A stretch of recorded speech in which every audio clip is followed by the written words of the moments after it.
इस कार्यक्रम के प्रायोजक हैं रोजगार डेवलपर्स। नमस्कार, मैं हूं रत्नप्रिया। आप देख रहे हैं पॉइस 24 न्यूज। वक्त हो चला है नेशनल बुलेटिन का, पर उससे पहले नजर डालते हैं हेडलाइंस पर। अंबाला में रिटायर्ड पुलिस कर्मियों का जोरदार प्रदर्शन, जवानों पर हमले के खिलाफ सख्त कार्रवाई की मांग, एनआईए जांच और घायल जवानों के सम्मान की मांग। हजारीबाग में पहली बार खेलों का महाकुंभ, 7 जिलों के खिलाड़ी होंगे शामिल। 29 से 31 अगस्त तक 6 खेलों में होगा रोमांचक नॉकआउट मुकाबला। 8,30,000 रुपए की इनामी राशि से बढ़ेगा खिलाड़ियों का उत्साह। मां नागराज बने बीजेपी के राष्ट्रीय उपाध्यक्ष, बोले बड़ी जिम्मेदारी मिली। 2028 कर्नाटक विधानसभा चुनाव बीजेपी का अगला बड़ा लक्ष्य। नागराज का दावा, जनता बीजेपी को सत्ता में लाने के लिए तैयार। अमृतसर में इलाज के दौरान 27 वर्षीय अभिषेक की मौत, परिजनों ने अस्पताल पर लापरवाही और गलत इलाज का आरोप लगाया। विरोध प्रदर्शन के बाद पुलिस जांच, पोस्टमार्टम रिपोर्ट का इंतजार। तुम दोनों की मेहनत बहुत रंग लाई है बेटा, घर बहुत सुंदर बना है। ये मेरे पापा का घर। पता है, देख तेरे पापा की नेम प्लेट अपने हाथों से लगाऊंगा। नेम प्लेट तो लग चुकी पापा।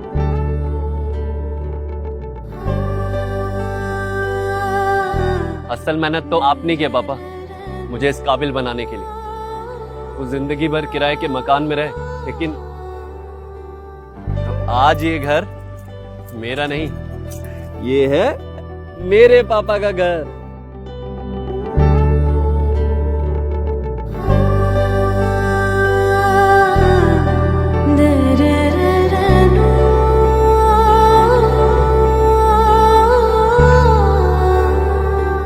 उड़ान सपनों की, आंगन खुशियों का और साथ सकर्णी का।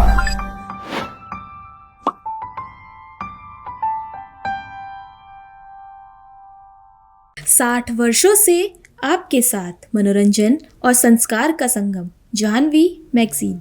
आइए देखते हैं अब खबरों को विस्तार से। अंबाला में ड्यूटी के दौरान पुलिस कर्मियों पर हो रहे हमलों के विरोध में सेवानिवृत्त पुलिस कर्मचारियों ने प्रदर्शन किया। रिटायर्ड पुलिस कर्मियों ने दोषियों पर सख्त कार्रवाई और ड्यूटी पर तैनात जवानों की सुरक्षा सुनिश्चित करने की मांग की। प्रदर्शन के बाद एसपी को ज्ञापन सौंपा गया। एसपी ने उचित कार्रवाई का आश्वासन दिया। वहीं पुलिस कर्मियों पर हमलों को एनआईए जांच से और घायल जवानों को उचित सम्मान देने की मांग भी उठाई गई। देखिए, आज ये रिटायर्ड कर्मचारी और जो घायल पुलिसकर्मी हैं उनके परिवारजन यहाँ पे आए हैं और उनमें उन्होंने रोष प्रकट किया है कि पुलिस पे बार बार हमले हो रहे हैं और कुछ शरारती तत्व हैं, माहौल को खराब करते हैं, पुलिस पे हमले करते हैं और उनके खिलाफ सख्त कार्रवाई की जाए।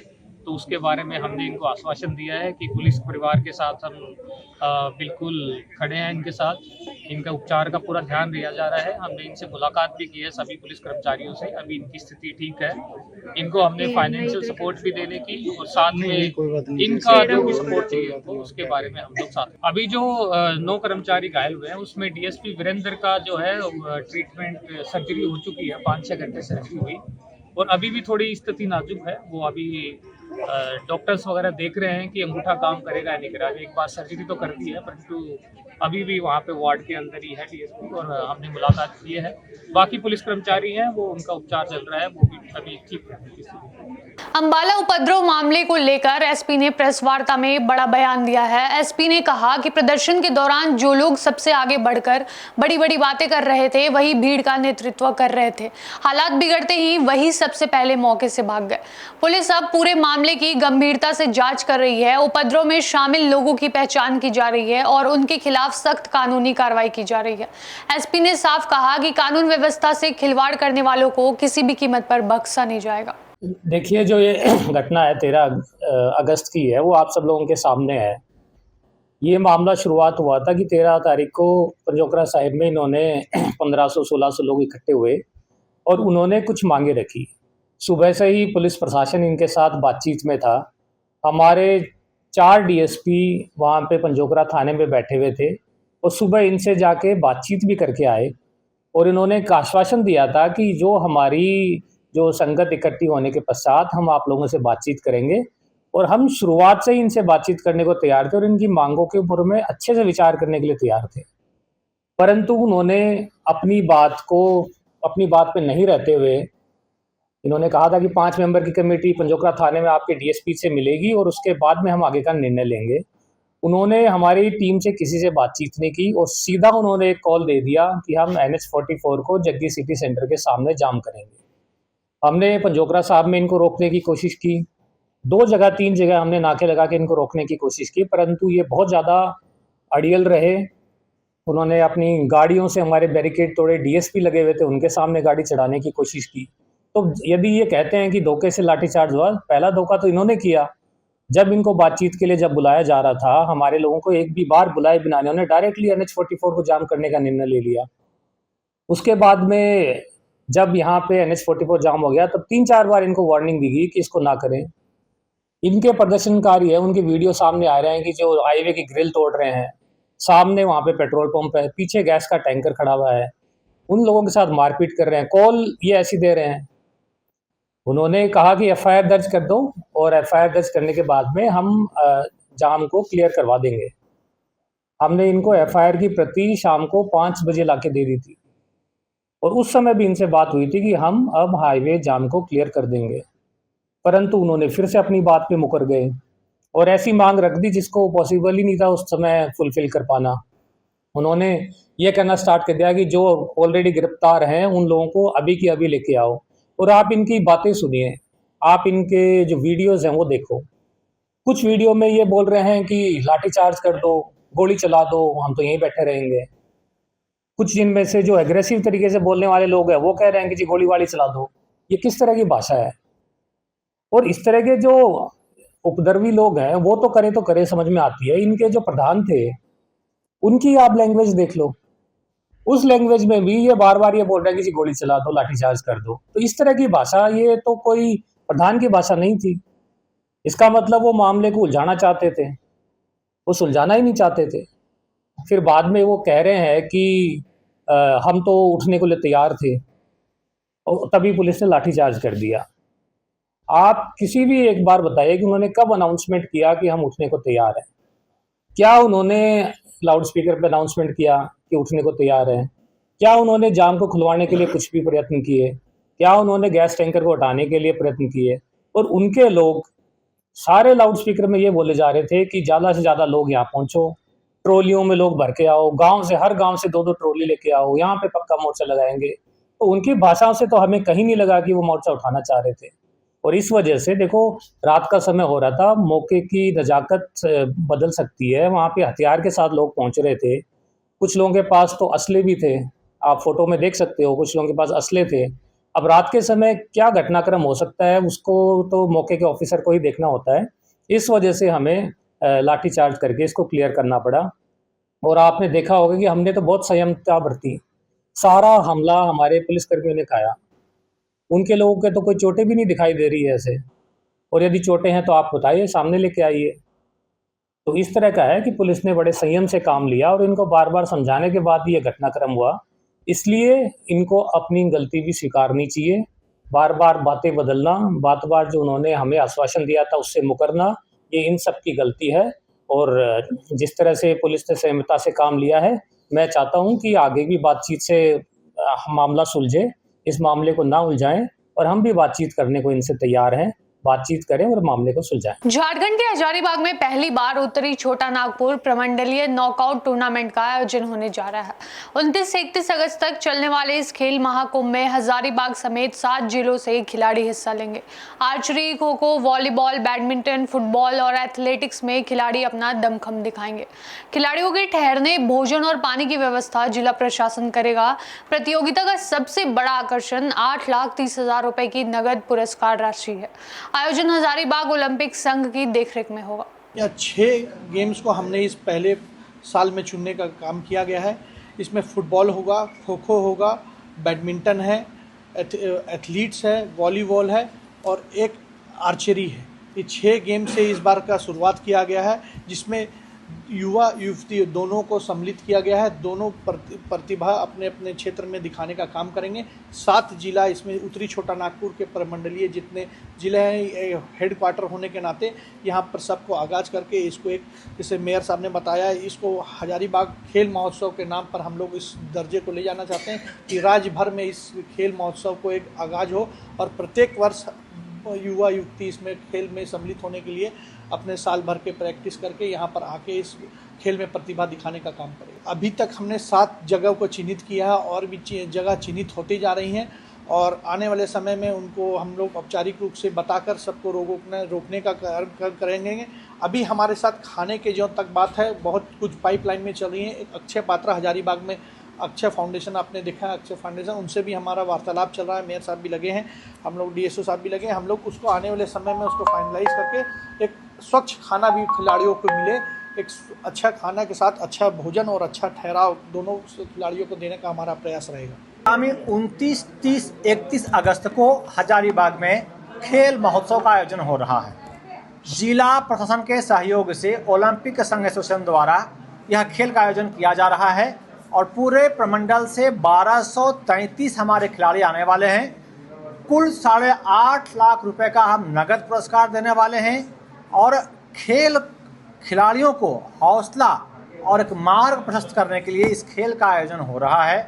प्रारंभ में हम 6 खेलों से इसका शुरुआत कर रहे हैं। आने वाले समय में जिस तरह भद्रकाली महोत्सव होता है, कोनार महोत्सव होता है, उस तरह हजारीबाग में खेल महोत्सव भी होगा। इसका हम प्रयास कर रहे हैं। स्वयं हमारे माननीय उपायुक्त जिला खेल पदाधिकारी इस कार्यक्रम को लेकर सक्रिय हैं, उनका मार्गदर्शन चल रहा है। हमारे सचिव के रूप में टेक्निकल रूप में काम कर रहे हैं खेल पदाधिकारी। इधर ओलंपिक संघ के हमारे अध्यक्ष हर्ष अजमेरा जी हैं, उधर हमारे राकेश जी हैं। तो ये एक पूरी टोली हजारीबाग में जितने खेल संघ हैं वो सब मिलकर एक आयोजन कर रही है और यह आपको एकदम जिस तरह ओलंपिक होता है उसी तरह का स्वरूप हम लोग कर रहे हैं। शानदार आगाज होगा। 25 अगस्त को हम शहर में निकलने वाले हैं, लोगों को आमंत्रण देने वाले हैं। हम मसाल भी लेकर शहर में घूमने वाले हैं। फिर 29 अगस्त को जिस तरह ओलंपिक का आगाज होता है उस तरह हम इस खेल का भी आगाज करने वाले हैं। आप देखेंगे कि जो दूर दराज में हमारी प्रतिभा घर में बैठी है, वैसे लोगों को चुन के हम लाने वाले हैं और सारा आयोजन जिला खेल पदाधिकारी के माध्यम से होने वाला है। जिला खेल पदाधिकारी ही अपने हस्ताक्षर से खिलाड़ियों का नाम उपलब्ध कराएंगे और उन्हीं खिलाड़ियों को हम यहाँ मौका देने वाले हैं। हम खेल के माध्यम से अपने महापुरुषों के नाम से भी यहाँ पैवेलियन कर रहे हैं, उनकी तस्वीरें लगाने वाले हैं ताकि जो खिलाड़ी खेलने आए वो अपने महापुरुषों को भी जाने। एक जो मेरा संदेश है कि पूरा 3 दिवसीय मेरा आयोजन नो प्लास्टिक जोन पर आधारित होगा। क्योंकि प्लास्टिक सदियों तक रहता है, हम आज से शुरुआत कर रहे हैं, अपने घर से शुरुआत कर रहे हैं, ये हमारा प्रयास है। 14 साल से 21 वर्ष के खिलाड़ी इस प्रतियोगिता में हिस्सा लेंगे और अधिकृत रूप से जिला खेल पदाधिकारी के हस्ताक्षर से उनका नाम सूची जारी होगा, वही यहाँ पंजीकृत हो पाएंगे। जो चतरा से हैं वो जिला खेल पदाधिकारी के पास जाएंगे, वहाँ उनकी सूची बनेगी, वहाँ सूची यहाँ आएगी। एकदम सिस्टमेटिक तरीके से होगा, किसी के मनमानी नहीं होगी, साफ, पारदर्शी और बेहतर आयोजन होगा। जिला खेल पदाधिकारी के माध्यम से प्रतिभागी यहाँ आएंगे। कर्नाटक की हुबली से बड़ी राजनीतिक खबर है। राज्यसभा सदस्य मा नागराज को बीजेपी का राष्ट्रीय उपाध्यक्ष बनाए जाने के बाद उन्होंने खुशी जताई और इसे एक बड़ी जिम्मेदारी बताया। मा नागराज ने राष्ट्रीय अध्यक्ष, प्रधानमंत्री नरेंद्र मोदी और गृह मंत्री अमित शाह समेत पार्टी के वरिष्ठ नेताओं का आभार जताया। उन्होंने कहा कि 2028 का कर्नाटक विधानसभा चुनाव बीजेपी का लक्ष्य है और जीत पार्टी की चुनौती होगी। साथ ही उन्होंने दावा किया कि जनता बीजेपी को सत्ता में वापस लाने के लिए तैयार है। ಆದರಣೀಯ ಪ್ರಧಾನಮಂತ್ರಿಗಳಾದಂಥ ಸನ್ಮಾನ್ಯ ಶ್ರೀ ನರೇಂದ್ರ ಮೋದಿಜಿಯವರ ನಾಯಕತ್ವದಲ್ಲಿ ನಾವೆಲ್ಲ ಮುನ್ನಡೀತಾ ಇದ್ದೇವೆ. ಅವರ ಒಂದು ನಿರೀಕ್ಷೆ ಜೊತೆಗೆ ರಾಷ್ಟ್ರೀಯ ನಮ್ಮ ಭಾರತ ಸರ್ಕಾರದ ಗೃಹ ಮಂತ್ರಿಗಳಾದಂಥ ಸನ್ಮಾನ್ಯ ಅಮಿತ್ ಶಾ ಜಿಯವರು ಮತ್ತು ರಾಷ್ಟ್ರೀಯ ಅಧ್ಯಕ್ಷರಾದಂಥ ಶ್ರೀಯುತ ನವೀನ್ ಜಿಯವರು ಇವರೆಲ್ಲರ ಒಂದು ಅಭಿವೃದ್ಧಿ ಪಥವಾದ ವಿಚಾರ ಮಂಥನದಲ್ಲಿ ನಾನು ಪಾಲ್ಗೊಳ್ಳುವಂಥ ಒಂದು ಅವಕಾಶ ಸಿಕ್ಕಿರುವಂಥದ್ದು ನನಗೆ ಬಹಳ ಸಂತೋಷ ತರುವಂಥ ವಿಷಯ ಮತ್ತು ಖುಷಿ ಆಗ್ತಾ ಇದೆ. ವಿಶೇಷವಾಗಿ ಕರ್ನಾಟಕಕ್ಕೆ ಮತ್ತು ಕರ್ನಾಟಕದ ಹಿಂದುಳಿದ ಸಮುದಾಯಗಳ ಗುಂಪಿಗೆ ಈ ಒಂದು ಜವಾಬ್ದಾರಿ ಸಿಕ್ಕಿರುವಂಥದ್ದು ಒಂದು ದೊಡ್ಡ ಗೌರವ ಅಂತೇಳಿ ನಾನು ಎಲ್ಲ ಸಮಾಜದ ಪರವಾಗಿ ರಾಷ್ಟ್ರೀಯ ಅಧ್ಯಕ್ಷರಾದಂಥ ಸನ್ಮಾನ್ಯ ಶ್ರೀ ನಿತಿನ್ ನಬೀನ್ ಜಿ ಅವರಿಗೆ ಹೃತ್ಪೂರ್ವಕವಾದ ಧನ್ಯವಾದಗಳನ್ನ ತಿಳಿಸ್ಲಿಕ್ಕೆ ಇಚ್ಛೆ ಪಡ್ತೇನೆ. ಅದ್ರ ಜೊತೆಗೆ ನಮ್ಮ ರಾಷ್ಟ್ರೀಯ ರಾಷ್ಟ್ರೀಯ ಸಂಘಟನಾ ಪ್ರಧಾನ ಕಾರ್ಯದರ್ಶಿಯಾದಂಥ ಶ್ರೀಯುತ BL ಸಂತೋಷ್ ಅವರು ಕರ್ನಾಟಕದವರು, ಅವರ ಮಾರ್ಗದರ್ಶನ ಜೊತೆಗೆ ನಮ್ಮವರೇ ಆದಂಥ ಕೇಂದ್ರ ಮಂತ್ರಿ ಸನ್ಮಾನ್ಯ ಶ್ರೀ ಪ್ರಹ್ಲಾದ್ ಜೋಶಿ ಅವರು, ಇವರೆಲ್ಲರ ಒಂದು ಒತ್ತಾಸೆ, ಈ ಒಂದು ಜವಾಬ್ದಾರಿ ಕರ್ನಾಟಕಕ್ಕೆ ದಕ್ಕಿದೆ ಅಂತ ಭಾವಿಸ್ತಾ ಅವರೆಲ್ಲರಿಗೂ ನಾನು ಹೃತ್ಪೂರ್ವಕವಾದ ಧನ್ಯವಾದಗಳನ್ನ ಈ ಮೂಲಕ ತಮ್ಮ ಮೂಲಕ ತಿಳಿಸ್ಲಿಕ್ಕೆ ಇಚ್ಛೆ ಪಡ್ತೇನೆ. ಅದ್ರ ಜೊತೆಗೆ ವಿಶೇಷವಾಗಿ ಕರ್ನಾಟಕದ, ಅದರಲ್ಲೂ ಹುಬ್ಬಳ್ಳಿ ಧಾರವಾಡದ ಎಲ್ಲ ಮೀಡಿಯಾ ಮಿತ್ರರು ಬಹಳ ಅದ್ದೂರಿಯಾಗಿ ಇದನ್ನು ಸೆಲೆಬ್ರೇಟ್ ಮಾಡ್ತಾ ಇದ್ದೀರಾ, ನಮಗೆಲ್ಲ ಒತ್ತಾಸೆಯಾಗಿ ನಿಲ್ತಾ ಇದ್ದೀರಾ. ನಿಮ್ಮೆಲ್ಲರಿಗೂ ಕೂಡ ಈ ಮೂಲಕ ನಾನು ಧನ್ಯವಾದಗಳನ್ನ ಹೇಳಕ್ಕೆ ಒಂದು ನಮ್ಮ ಮುಂದೆ ಇರುವಂತ ಒಂದು ಗುರಿ ಮತ್ತು ಲಕ್ಷ್ಯ ಮತ್ತು ಚಾಲೆಂಜ್ ಮುಂದಿನ ಕರ್ನಾಟಕದ 2028ರ ಚುನಾವಣೆ, ಅದರ ನಂತರ ಮೋದಿ 4 ಬರುವಂತ 2029ರ ಚುನಾವಣೆ. ನನಗನ್ಸುತ್ತೆ ಮುಂದಿನ 2028ರ ಚುನಾವಣೆ ಯಾವುದೇ ಕಾರಣಕ್ಕೂ ಭಾರತೀಯ ಜನತಾ ಪಾರ್ಟಿಯ ಕೈ ತಪ್ಪತ್ತೆ ಅಂತ ನಾನು ಭಾವಿಸಲ್ಲ. ಯಾಕೆಂದ್ರೆ ಕಳೆದ ಚುನಾವಣೆಯಲ್ಲೇ ಭಾರತೀಯ ಜನತಾ ಪಾರ್ಟಿ ಅಧಿಕಾರಕ್ಕೆ ಬರಬೇಕಾಗಿತ್ತು. ಕಾರಣಾಂತರದಿಂದ ಅದು ಭಾರತೀಯ ಜನತಾ ಪಾರ್ಟಿಯ ಕೈಯಿಂದ ಕಾಂಗ್ರೆಸ್ ತೆಕ್ಕೆಗೆ ಹೋಯಿತು. ಆದ್ರೆ ಮುಂದಿನ ಚುನಾವಣೆ ಖಂಡಿತ ನಾವು ಯಶಸ್ಸನ್ನ ಸಾಧಿಸ್ತೀವಿ. ಜನತೆ ರೆಡಿ ಇದ್ದಾರೆ ಓಟನ್ನ ಕೊಡ್ಲಿಕ್ಕೆ.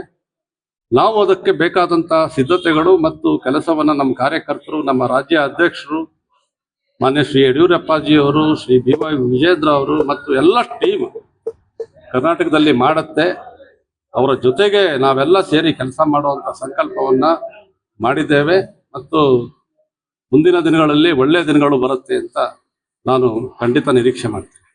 अमृतसर में सड़क हादसे के बाद इलाज करा रहे 27 वर्षीय अभिषेक की मौत के बाद परिजनों ने अस्पताल पर गंभीर लापरवाही के आरोप लगाए हैं।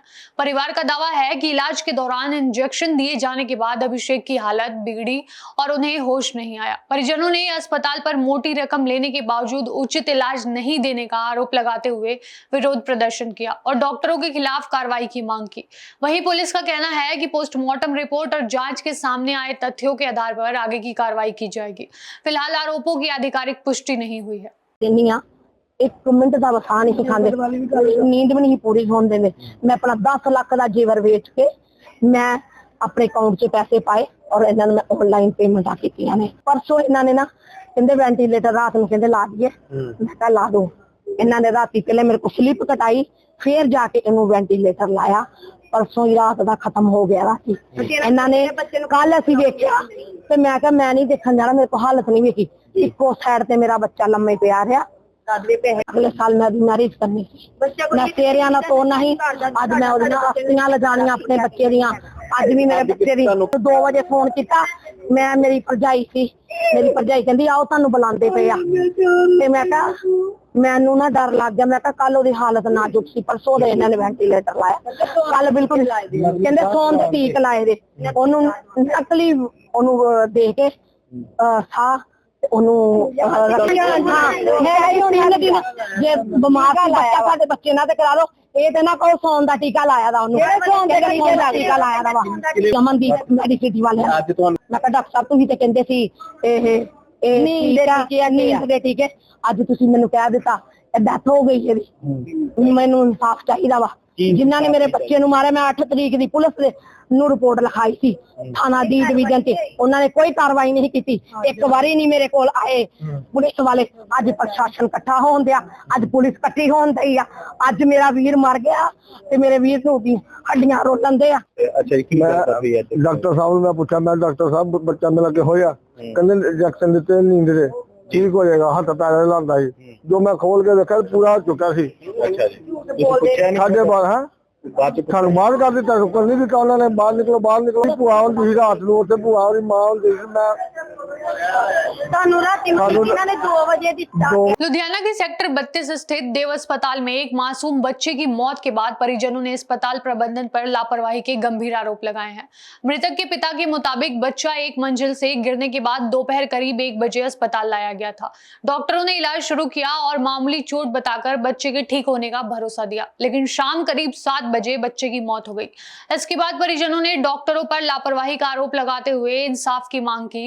स्थानीय लोगों ने भी सड़क पर नारेबाजी और धरना प्रदर्शन किया। लुधियाना के सेक्टर 32 में बच्चे की मौत के बाद देव अस्पताल के बाहर हंगामा देखने को मिला। परिजनों ने डॉक्टर पर इलाज में लापरवाही का आरोप लगाया। उनका कहना है कि बच्चे को मामूली चोट बताकर ठीक होने का भरोसा दिया गया था, लेकिन कुछ घंटे बाद उसकी मौत हो गई। परिवार अब इंसाफ की मांग कर रहा है।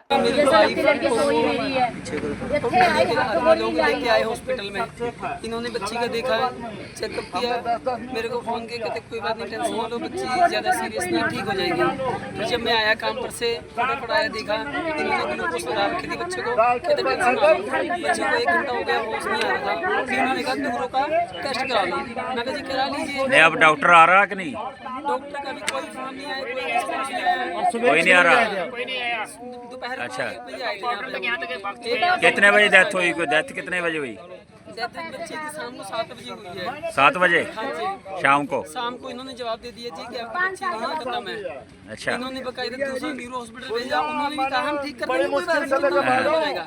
इन्होंने वहाँ से वापस बुला लिया कि हम ठीक करेंगे, अच्छा, चिंता मत कीजिए। मैं वहाँ से फिर यहाँ लेके आया बच्चे को। अब जब लेके आए इन्होंने क्यों ऐसा किया, क्यों मेरे बच्चे को पहले जवाब दे दो, जो 7 बजे जवाब दे, 7 बजे कहते हैं आप दूसरा हॉस्पिटल ले जाओ, पीजीआई ले जाओ। मैं कहा पीजीआई नहीं जाऊँगा, मेरे को दीप भेज दीजिए। इन्होंने अपना एम्बुलेंस के मेरे को दीप हॉस्पिटल भेजे। दीप में गया, इनको एम्बुलेंस में कोई ऑक्सीजन का सहूलत नहीं था। 10 मिनट पहले मेरे बच्चे का यहाँ ऑक्सीजन निकाल दिए मुँह से, तभी बच्चे के सांस आने बंद हो गए, जोर से सांस। 3 बजे 2-2:30 के आसपास बात हुई थी, तो कहते आप चिंता मत कीजिए, ठीक हो जाएगी। डॉक्टर का बच्चे को एडमिट कराया, उंगली में मशीन लगाया और ऑक्सीजन लगाया। बच्चे कहा 99%, 97%, यानी 97% और 99% बच्चे ओके हैं, कोई घबराने की बात नहीं है। उसके बाद उसने कहा सिटी स्कैन होगा, यहाँ 3500 रुपये जमा करा। मौके पर दाखिल मैंने 3500 रुपये जमा किया।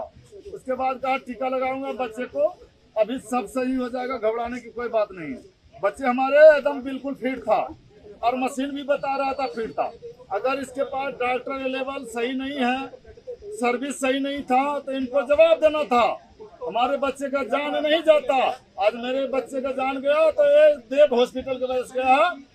एक तो देव हॉस्पिटल में ताला लगनी चाहिए, दूसरी लाइसेंस रद्द होनी चाहिए, तीसरे देव हॉस्पिटल का जो मेन इंचार्ज है उसको हथकड़ी लगनी चाहिए। ताला नहीं लगेगा, लाइसेंस रद्द नहीं होगा। बच्चों को क्या लगते हो? बच्चे हम चाचा लगते हैं। डॉक्टर या कोई स्टाफ से बात हुई आपकी? बच्चे को मैं एडमिट किया हूँ। सारे बच्चे सारे स्टाफ से बात हुई है कि बच्चे को घबराने की बात नहीं है, आप लोग साइड हो जाइए। मैंने साइड हो गया। बच्चे कहा घबराने की बात नहीं, बच्चे 100% ओके हैं। उसके बाद भी इसने 10-10 मिनट पे मैं भाई को फोन करता रहा कि भाई क्या हाल है बच्चे का। उसने बोला कि भैया होश नहीं आ रहा, हमको डॉक्टर से जवाब मांगो। उसने जवाब मांगा, कहता होश आ जाएगा, सब घबराने की बात नहीं है। लास्ट में एंड में मृत घोषित कर दिया। ऐसा क्यों किया उसने? प्रशासन से यही मांग है, इसको डॉक्टर को लाइसेंस रद्द, ताला बंद और हथकड़ी लगनी चाहिए, मेरा एक ही मांग है। और फैमिली को मुआवजा मिलनी चाहिए, जो पैसा खर्च किया है उसका 4 गुना मिलना चाहिए। मध्य प्रदेश के सागर से नशे के खिलाफ पुलिस की बड़ी कार्रवाई सामने आई है। कैंट पुलिस ने नशा मुक्ति अभियान के तहत 20 किलो 356 ग्राम गांजा जब्त कर 2 आरोपियों को गिरफ्तार किया है। जब्त गांजे की कीमत करीब 2,80,000 रुपए बताई जा रही है। पुलिस ने तस्करी में इस्तेमाल करीब 80,000 रुपए कीमत की मोटरसाइकिल भी जब्त की है। पुलिस के मुताबिक मुखबिर की सूचना पर राठौर बंगला के पास घेराबंदी कर दोनों आरोपियों को पकड़ा गया। आरोपियों के खिलाफ NDPS एक्ट के तहत मामला दर्ज कर आगे की पूछताछ की जा रही है। कैंट पुलिस द्वारा एक कार्रवाई की गई है, जिसमें 2 आरोपी हैं। एक आरोपी का नाम सौरभ अहिरवार है और एक का नाम प्रिंस अहिरवार है।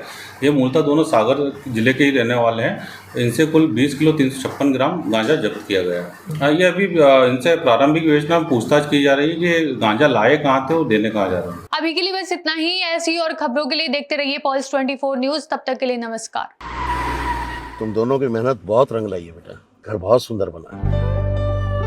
ये मेरे पापा का घर। पता है, देख तेरे पापा की नेम प्लेट अपने हाथों से लगाऊंगा। नेम प्लेट तो लग चुकी पापा।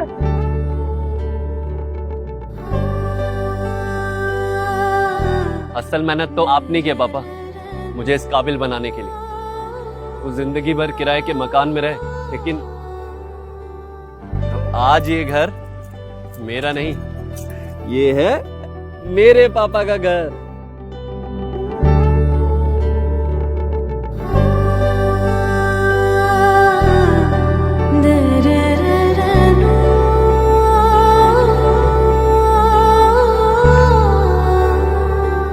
उड़ान सपनों की, आंगन खुशियों का और साथ सकर्णी का।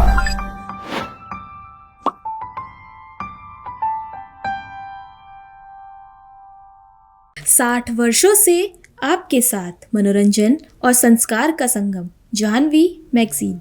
इस कार्यक्रम के प्रायोजक थे रोजगार डेवलपर्स।